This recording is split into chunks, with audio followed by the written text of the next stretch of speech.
नमस्कार दोस्तों, मैं संगीता सिंह, रिहैबिलिटेशन काउंसलर, आप सबका एक बार फिर मेरे YouTube चैनल ब्लूमिंग लाइफ में स्वागत है।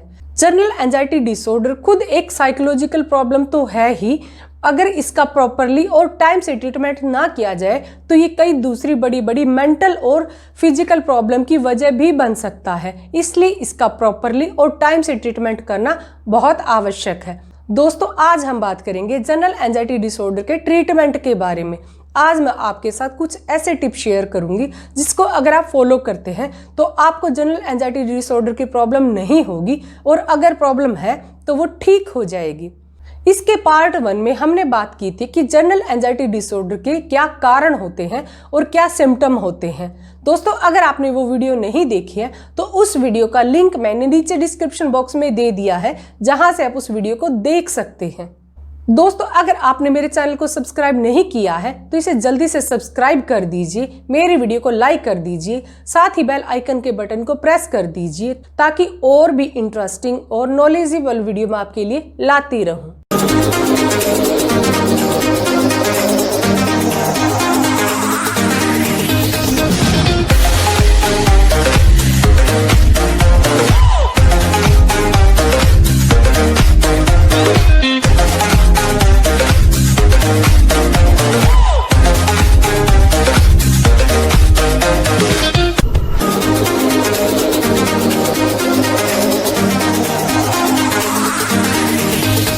आज मैं आपके साथ कुछ ऐसे टिप्स शेयर करूंगी जिससे कि आप अगर अपनी लाइफ में फॉलो करते हैं तो अपनी एंजाइटी को, अपनी चिंता को कम कर पाएंगे, उसको दूर कर पाएंगे। जैसे सबसे पहले तो दोस्तों, आप अपनी एंजाइटी के कारण, अपनी चिंता के कारण का पता लगाने की कोशिश कीजिए।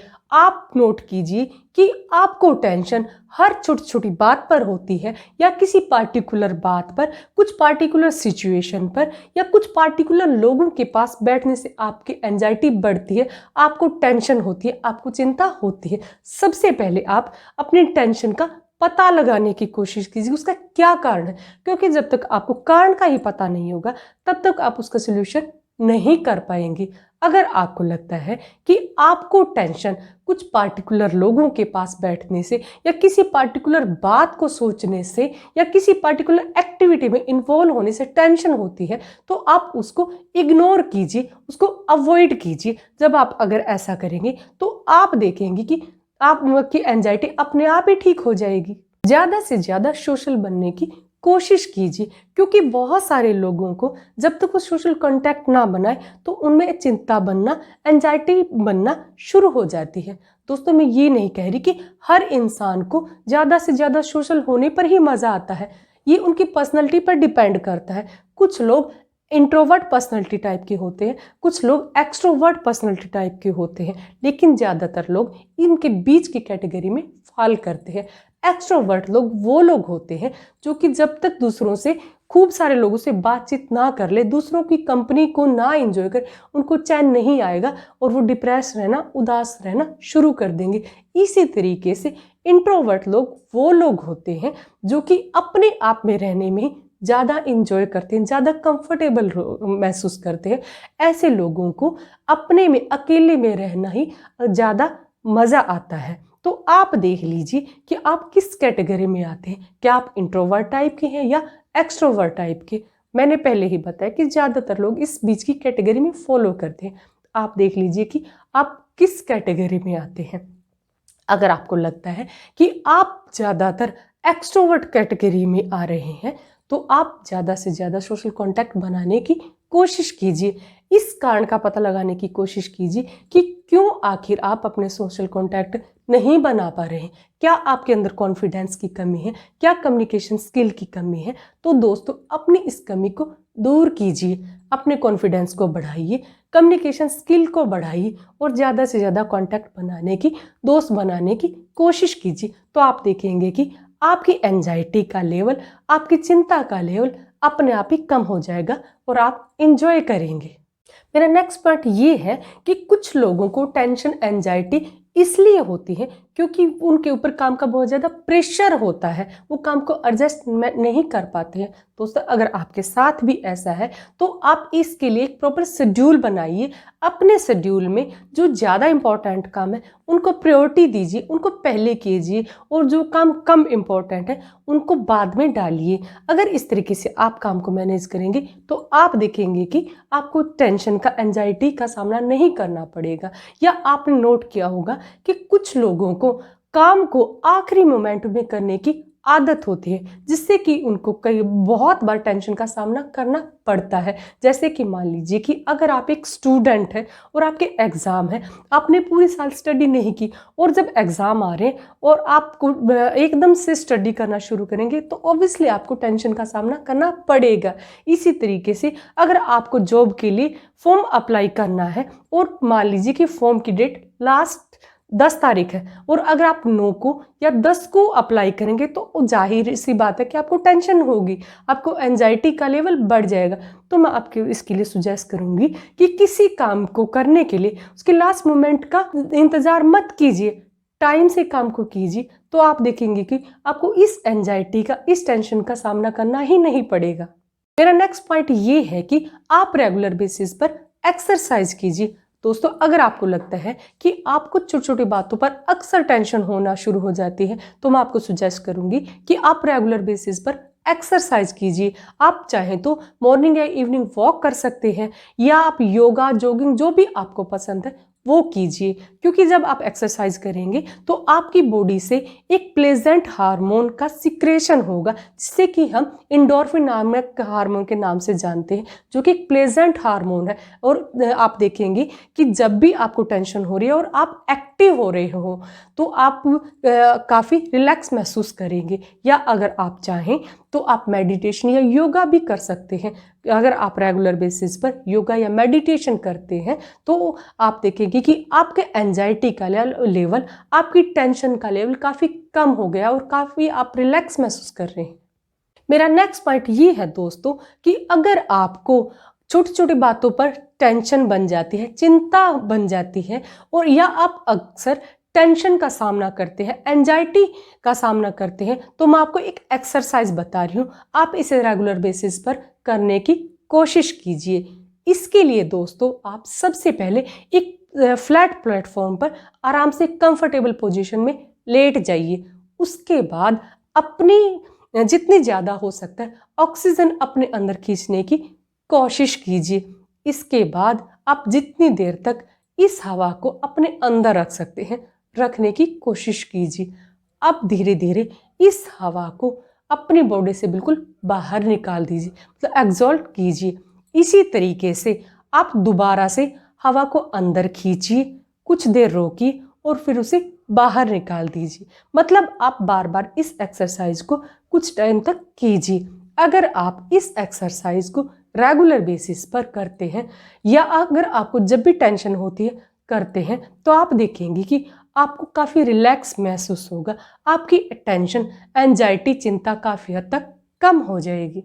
नेक्स्ट टिप ये है कि दोस्तों, जब भी आपको लगे आपको एंजाइटी बढ़ रही है, आपको किसी बात की टेंशन हो रही है, तो अपने आप को किसी न किसी एक्टिविटी में बिजी कर दीजिए। आपने सुना तो होगा ही कि खाली दिमाग शैतान का घर। दोस्तों, साइकोलॉजी भी ये कहती है कि अगर आपको लग रहा है कि आपको किसी चीज़ की टेंशन हो रही है तो आप देखेंगे कि आपके मन में नेगेटिव विचार आना शुरू हो जाएंगे। लेकिन अगर आप अपने आप को फिजिकली या मेंटली किसी चीज़ में एक्टिव कर देंगे तो वो विचार अपने आप के आपके दिमाग से निकल जाएंगे।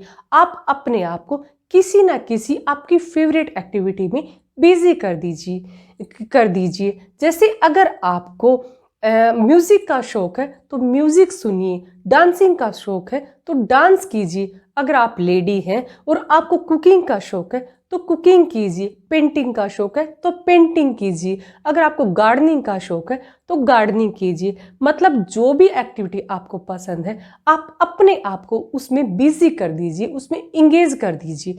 तो दोस्तों, आप देखेंगे कि कुछ ही टाइम बाद आपकी जो वजह एंजाइटी की, जो आपको बात टेंशन दे रही थी, वो बात आपके दिमाग से ऑटोमेटिक निकल जाएगी और आप काफ़ी रिलैक्स महसूस करेंगे। मेरा नेक्स्ट टिप ये है कि दोस्तों, अगर आपको लगता है कि आप हर छोटी छोटी बात पर टेंशन लेना शुरू कर देते हैं, अक्सर टेंशन में, चिंता में रहते हैं, तो मैं आपको लाफ्टर थेरेपी के लिए सुजेस्ट करूंगी। लाफ्टर थेरेपी एक साइंटिफिक अप्रोच है दोस्तों। इसमें हम जोर जोर से हंसने की प्रैक्टिस करते हैं। जब आप जोर जोर से बार बार हंसने की प्रैक्टिस करेंगे तो आपकी बॉडी से इंडोर्फिन नाम का एक हार्मोन रिलीज होगा, जिससे कि आप काफ़ी रिलैक्स महसूस करेंगे, आपकी मसल रिलैक्स होंगी, आप खुश महसूस करेंगे। इससे आपका इम्यूनिटी सिस्टम भी मजबूत होगा। इससे आपकी टेंशन तो, चिंता तो कम होगी ही होगी, बल्कि आपकी रोगों से लड़ने की क्षमता भी काफ़ी बढ़ जाएगी। नेक्स्ट टिप ये है कि प्रॉपर डाइट लेने की कोशिश कीजिए। अब आप ये सोच रहे होंगे कि डाइट का और चिंता का क्या कॉम्बिनेशन है। यस दोस्तों, इन दोनों में बहुत गहरा रिलेशन है। जैसे कि अगर आप अनहेल्दी डाइट लेंगे, ज़्यादा स्पाइसी फूड लेंगे, तो आपका एंजाइटी अराउजल लेवल बढ़ेगा और आप अक्सर चिंतित रहना शुरू हो जाएंगे। दोस्तों, आपने सुना ही होगा, जैसा खाएंगी अन्न वैसा होगा मन। साइकोलॉजी भी यही मानती है। अगर आप हेल्दी डाइट लेंगे, बैलेंस डाइट लेंगे और कम मसाले वाला खाना खाएंगे, तो इससे आपका अराउजल लेवल बैलेंस में रहेगा और आप चिंता कम करेंगे और हेल्दी और फिट रहेंगे। मेरा नेक्स्ट टिप ये है कि हमेशा प्रेजेंट में रहने की कोशिश कीजिए, क्योंकि कितनी ही बार तो हमारी टेंशन का कारण हमारा पास्ट या फ्यूचर होता है। कितनी बार तो हम अपने पास्ट के कार्यों के लिए, या हमारे साथ कुछ पास्ट में बुरा हुआ है उसके लिए टेंशन में, चिंता में रहते हैं, या इसी तरीके से कितनी ही बार हम फ्यूचर को लेकर टेंशन में रहते हैं। जैसे कि अगर आप पेरेंट्स हैं तो हो सकता है ये सोच सोच के परेशान हो रहे हो कि पता नहीं बच्चों की अच्छी जगह शादी होगी या नहीं, पता नहीं अच्छी जॉब मिलेगी या नहीं। इस तरीके से दोस्तों आप अक्सर देखेंगे कि आप बिना ही वजह से टेंशन ले रहे हैं। मैं आपको सुजेस्ट करूंगी कि आप फ्यूचर के लिए बेस्ट करने की कोशिश कीजिए, लेकिन उसके बारे में बेवजह टेंशन मत लीजिए। हमेशा प्रेजेंट में रहने की कोशिश कीजिए। Last but not list suggestion ये है कि आप अपनी एंजाइटी को, स्ट्रेस को, चिंता को कम करने के लिए प्रोग्रेसिव मसल रिलैक्सेशन टेक्निक का यूज कीजिए। दोस्तों, ये एक साइंटिफिक टेक्निक है जो कि अमेरिकन साइकोलॉजिस्ट जैकोब्सन के द्वारा डेवलप की गई थी और हम साइकोलॉजिस्ट के द्वारा अक्सर एंजाइटी के पेशेंट के लिए यूज की जाती है। इस टेक्निक के द्वारा हम क्लाइंट की मसल को रिलैक्स करते हैं, जिससे कि उसकी बॉडी से इंडोर्फिन या सेरोटोनिन जैसे पॉजिटिव हार्मोन का सिक्रेशन होता है और इंसान को रिलैक्स महसूस होता है। तो अगर आप चाहते हैं, इस टेक्निक को इंटरनेट से डाउनलोड कर सकते हैं, या इसके लिए मुझसे कमेंट बॉक्स में डिस्कस कर सकते हैं। दोस्तों, अगर आप रेगुलर बेसिस पर इन टिप्स को फॉलो करते हैं तो आप देखेंगे कि आपकी टेंशन, एंजाइटी और चिंता का लेवल बिल्कुल खत्म हो जाएगा। लेकिन अगर आपको लगता है कि आप में अभी भी चिंता, टेंशन बनी हुई है, तो आप काउंसलिंग के लिए मुझसे अपॉइंटमेंट ले सकते हैं या ऑनलाइन काउंसलिंग के लिए टाइम ले सकते हैं। दोस्तों, मैं जानती हूँ कि आपने मेरे चैनल को सब्सक्राइब कर दिया होगा, लेकिन अगर नहीं किया है तो प्लीज़ मेरे चैनल को सब्सक्राइब कर दीजिए, मेरी वीडियो को लाइक कर दीजिए, साथ ही घंटे के बटन को प्रेस कर दीजिए, ताकि मेरी आने वाली नेक्स्ट वीडियो सबसे पहले आप तक आए। और साथ ही दोस्तों, इस वीडियो को उन लोगों के साथ जरूर शेयर कीजिए जिनको कि इस वीडियो की ज़रूरत हो सकती है। नमस्कार।